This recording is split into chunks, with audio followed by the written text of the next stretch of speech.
This channel does not promote any violent, harmful, or illegal activities. All content provided by this channel is meant for an educational purpose only. Top quality और consistent performance के लिए सिर्फ silver pump नाम याद रखना। চাইলে একের অধিক বিয়ে করতে পারেন, কিন্তু প্রত্যেককে সমানভাবে খেয়াল রাখতে হবে। একটা মামলায় এমনই পর্যবেক্ষণ এলাহাবাদ হাইকোর্টের। বিচারপতির যুক্তি, যেহেতু কোরআনে বহু বিবাহ সমর্থিত, সেহেতু এই পর্যবেক্ষণ। ঘটনার সূত্রপাত তখন 2020 সাল। এক মহিলা তার স্বামী ফুরকানের বিরুদ্ধে একটা মামলা দায়ের করেন। মহিলার অভিযোগ, তার স্বামী যে বিবাহিত সেই তথ্য না জানিয়ে তার সঙ্গে বিবাহ বন্ধনে আবদ্ধ হন।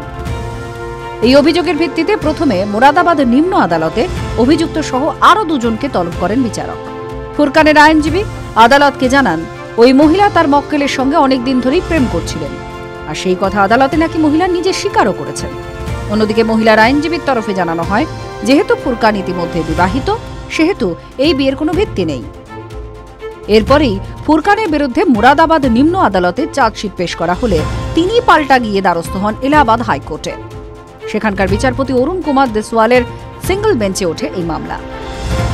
সেখানেই বহু বিবাহ প্রসঙ্গে সবুজ সংকেত দিয়ে বিচারপতি বলেন, এই অভিযুক্ত কোনো দোষ করেননি। এরপরেই অভিন্ন দেওয়ানি বিধির কথা তুলে বিচারপতির পর্যবেক্ষণ, তিনি সর্বোচ্চ 4টি বিয়ে করতে পারবেন, আর কোরআনে এই বহু বিবাহের নেপথ্যে যুক্তি দেওয়া হয়েছে।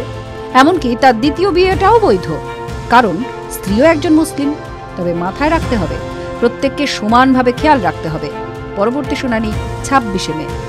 TV9 Bangla digital.